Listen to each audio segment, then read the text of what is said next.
Hello friends, welcome to my YouTube channel. तो कैसे हैं आप लोग। तो आज हम टेंस में पास्ट परफेक्ट कॉन्टिन्यूअस टेंस पढ़ने वाले हैं। पास्ट परफेक्ट कॉन्टिन्यूअस टेंस से पहले मैं आपको बता दूं, मैंने पिछले वीडियो में पास्ट परफेक्ट टेंस पढ़ा दिया है। आप जाके देख सकते हैं वो वीडियो को, जो मेरे चैनल पे नए हैं जिन्होंने वीडियो नहीं देखी है। तो मैंने पास्ट परफेक्ट टेंस तक तो कंप्लीट करवा दिया। आज हम पास्ट परफेक्ट कॉन्टिन्यूअस टेंस पढ़ेंगे। इसके बाद हमारा पास्ट टेंस भी कंप्लीट हो जाएगा। जैसे हमने प्रेजेंट कंप्लीट किया वैसे पास्ट भी कंप्लीट हो जाएगा। फिर जो मेरी नेक्स्ट वीडियो है वो फ्यूचर टेंस पे आने वाली है, तो उसे भी आप लोग देखेंगे। तो आज हम पढ़ेंगे पास्ट परफेक्ट कॉन्टिन्यूअस टेंस। तो इसको पढ़ने से पहले मैं आप लोगों से बोलना चाहता हूँ कि जो भी मेरे चैनल पे नए हैं, जो वीडियो को देख रहे हैं, जो नए हैं, वो मेरे चैनल को सब्सक्राइब कीजिएगा और बेल आइकन को ज़रूर प्रेस कर लीजिएगा, ताकि मेरी जो भी नेक्स्ट वीडियो है वो आप तक सबसे पहले पहुंच सके। तो चलिए हम स्टार्ट करते हैं वीडियो को। और वीडियो को पूरे लास्ट तक देखिएगा और इसे अच्छे से समझिएगा, और नोट्स भी आप लोग बनाते जाइएगा इस टेंस का। तो चलिए हम देखते हैं। सबसे पहले पास्ट परफेक्ट कॉन्टिन्यूअस टेंस की पहचान देख लेते हैं कि ये इसकी पहचान होती क्या है, पहचानते कैसे हैं किसी भी हिंदी ट्रांसलेशन को, जैसे दिया हुआ है कि वो कैसे पास्ट परफेक्ट कॉन्टिन्यूअस टेंस है। तो पहचान जो है मैंने यहाँ पे लिखा हुआ है, जिस हिंदी वाक्य के अंत में रहा था, रही थी, रहे थे आदि हो। मतलब रहा था आ जाए, रही थी, रहे थे, कुछ भी आ जाए, तो हमको समझ लेना है कि वो पास्ट परफेक्ट कॉन्टिन्यूअस टेंस है।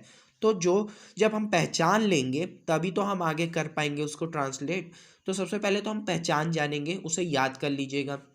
अब हम आगे बढ़ते हैं। इसमें समय बताता है, समय का यूज़ होता है इसमें, क्योंकि रहा था, रही थी पास्ट कॉन्टिन्यूअस टेंस में भी है। तो वो कॉन्टिन्यूअस टेंस में सिर्फ रहा था, रही थी आता है, लेकिन इसमें समय भी साथ में इंक्लूड हो गया। तब ये समझ जाइएगा पास्ट परफेक्ट कॉन्टिन्यूअस टेंस है। तो अब यहाँ पे देखते हैं, हैड बीन का यूज़ होता है, हेल्पिंग वर्ब जो है हैड बीन का यूज़ होता है, साथ ही वर्ब में आईएनजी लगता है। ये तो आप लोगों को मैंने बहुत बार बताया कि कभी भी कॉन्टिन्यूअस टेंस दिख जाए तो वर्ब में मतलब आंख बंद करके आप आईएनजी लगा सकते हैं। और कभी भी सिर्फ परफेक्ट दिख जाए, देखिए यहाँ पे परफेक्ट कॉन्टिन्यूअस है तो कॉन्टिन्यूअस तो आया ना, तो यहाँ पे वर्ब में आईएनजी। लेकिन जहाँ पे कहीं परफेक्ट सिर्फ दिख जाए तो वहाँ पे आप आंख मूंद के वर्ब का थर्ड फॉर्म लगा दीजिएगा। तो ये आप मतलब आपको सिर्फ एक बार समझना है, ताकि आप कहीं भी अगर आप भूल भी जाते हैं तो आपको ये तो याद रहेगा, सर ने बताया था कि कॉन्टिन्यूअस में आईएनजी और परफेक्ट में वर्ब का थर्ड फॉर्म। तो अब सीन्स और फॉर का यूज, समय के लिए सीन्स और फॉर का यूज होता है। हमने प्रेजेंट परफेक्ट कॉन्टिन्यूअस टेंस में भी पढ़ा है। सीन्स का यूज निश्चित समय के लिए होता है और फॉर का यूज अनिश्चित समय के लिए होता है। अब ये कहाँ पे होता है मैं आगे आपको बताऊंगा, एग्जाम्पल करेंगे हम। तो अब स्ट्रक्चर पे आते हैं। सबसे पहले हम अफर्मेटिव सेंटेंस को पढ़ते हैं। अफर्मेटिव सेंटेंस का स्ट्रक्चर देखते हैं। Subject plus had been plus verb में ING plus object plus since for plus other word. सबसे पहले सब्जेक्ट आता है, फिर हेल्पिंग वर्ब का यूज होता है, फिर बीन, साथ में वर्ब में आईएनजी लगता है, फिर ऑब्जेक्ट आता है, फिर सीन्स या फॉर समय को देखे लगेगा कि निश्चित समय या अनिश्चित समय, फिर अदर वर्ड। जैसे हम एक एग्जांपल लेते हैं, नेहा 2 दिन से खेल रही थी, यहाँ पे थी होगी, हाँ, नेहा 2 दिन से खेल रही थी। तो चलिए हम इसे स्ट्रक्चर देख के बनाते हैं। नेहा, नेहा सब्जेक्ट है तो सबसे पहले तो सब्जेक्ट ही है ना स्ट्रक्चर पे, तो नेहा। अब हैड बीन, देखिए हैड बीन जो है वो सिंगुलर के साथ भी यूज होगा, प्लूरल के साथ भी। तो हम यहाँ पे लिख देते हैं had been, had been, Neha had been. Verb, verb देखिए वर्ब क्या है इसमें, खेलना, खेलना को क्या बोलते हैं, प्ले। और वर्ब में क्या लगाने को बोला है, आई एन जी, प्लेइंग।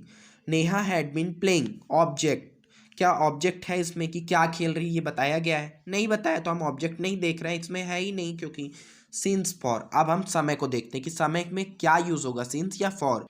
तो देखिए यहाँ पे 2 दिन है, 2 दिन, 2 डेज, कोई निश्चित नहीं है, कोई निश्चित टाइम नहीं है। 2 दिन तो कोई से भी हो सकते हैं, आज के हो सकते हैं, पिछले के हो सकते हैं, कभी के भी हो सकते हैं। तो यहाँ पे हमारा क्या होगा, फॉर।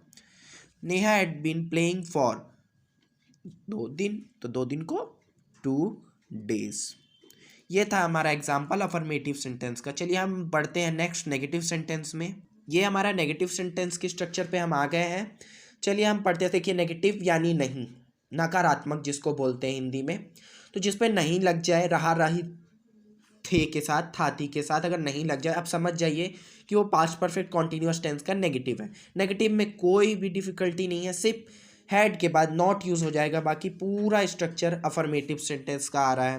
तो चलिए करते हैं। Subject plus had plus not plus been, had के बाद नॉट लगेगा फिर बीन आएगा, वर्ब में I N G, object, since for other word, पूरा स्ट्रक्चर सेम है। चलिए एक एग्जांपल कर लेते हैं ताकि आपको और अच्छी तरीके से समझ में आ जाए।